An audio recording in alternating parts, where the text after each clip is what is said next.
Bonjour, je m'appelle Hugo Mercier-Villeneuve, je suis psychoéducateur au pavillon Jacques-Labrie, un centre pour adultes. Donc c'est un petit pavillon en fait où on a 140 élèves à la formation générale adulte.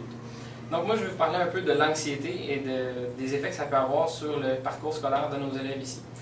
Donc on sait que l'anxiété c'est quand même la problématique environ la plus importante en santé mentale pour les jeunes. Au Québec c'est environ 15% des jeunes et des adolescents qui sont touchés par ça.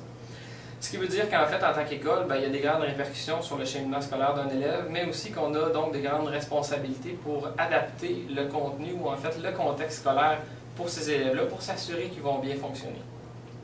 Quand on parle d'adapter le contexte, c'est sûr c'est de leur donner justement un environnement favorable où ils vont pouvoir se sentir bien dans l'école et donc se réaliser.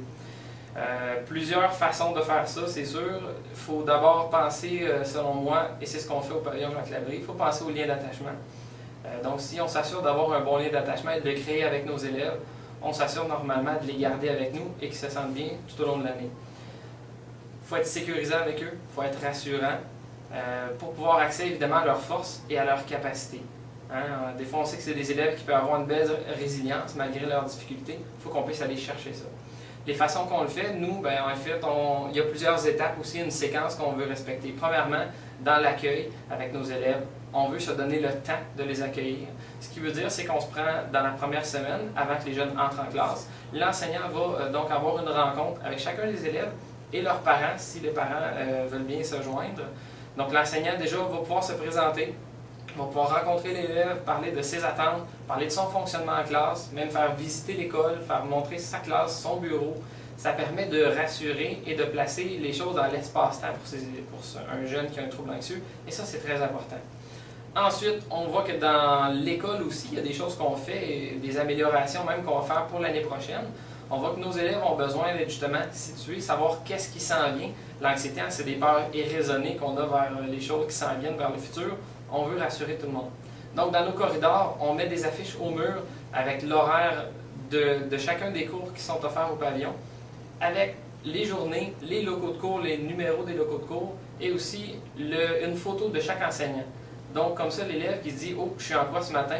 Mon agenda, je ne l'ai pas, je l'ai oublié. » L'anxiété, normalement, pourrait augmenter de façon significative très rapidement. Il peut se référer au mur, regarder « Ah, c'est bon, c'est avec tel enseignant, tel local, super. » Ça calme tout le monde aussi.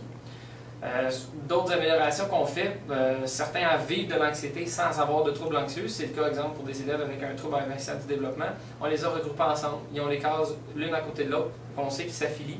Ça permet de se croiser rapidement dans l'école aussi et donc de faire baisser l'anxiété en début de journée. Ensuite, dans la classe, il y a d'autres modifications, adaptations qu'on peut faire.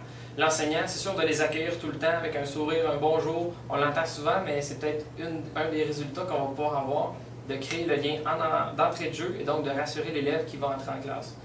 De le rassurer aussi, de le situer dans l'espace-temps. Ça veut aussi dire de regarder avec lui à chaque moment où il est rendu dans son cahier, par exemple en mathématiques, et jusqu'où il devrait se rendre pour la journée, pour la semaine et dans le mois. Ces élèves-là ont besoin d'être situés. Ça peut être donc dans le cahier en barbouillant, mais ça peut être aussi au tableau, au tableau vert, là, avec la craie, de faire un gros justement tableau et se dire chaque élève où il devrait être aujourd'hui et où il devrait être dans un mois, pour qu'à long terme, il puisse savoir aussi c'est quoi le but ou le pourquoi je travaille aujourd'hui. C'est rassurant. Les routines, c'est très important, c'est certain. Des rencontres avec le titulaire, de toujours se mettre à jour aussi, d'aller vérifier est-ce que mon élève se sent bien dans la classe, si on sent qu'il y a des tensions ou quoi que ce soit, donc de se promener, d'aller voir chacun. Si on se rend compte qu'un élève ne travaille pas, on regarde à côté ou il y a un problème, il faut essayer de comprendre le pourquoi. Et quand justement on n'a peut-être pas nos solutions, il faut peut-être penser qu'il peut y avoir un trouble anxieux ou de l'anxiété qui est vécue en arrière de ça. Souvent ça va expliquer, parce que les manifestations comportementales de l'anxiété sont énormes, sont très grandes. Ça peut être de l'opposition, ça peut être un refus de travailler, ça peut être de se sentir très fatigué. Des fois c'est même physiquement que les élèves vont le vivre. Il faut aller voir et essayer de comprendre avec eux. Donc évidemment c'est de faire les choses pas à pas avec nos élèves pour les préparer et les rassurer. Si je fais un résumé, nous, c'est des étapes, l'accueil, l'école aussi qui est structurée et organisée pour accompagner ces élèves-là, des moyens dans la classe, donc c'est de les mettre dans l'espace-temps, que ce soit très clair, très rigoureux aussi dans nos routines et notre accompagnement de ces élèves-là. Et je pense que la clé aussi vient du fait que tout le monde dans l'école, tous les employés participent à cet effort-là de rassurer et d'accueillir nos élèves. C'est des choses qui sont très importante pour l'accompagnement d'un élève qui vit de l'anxiété ou qui a un trouble anxieux.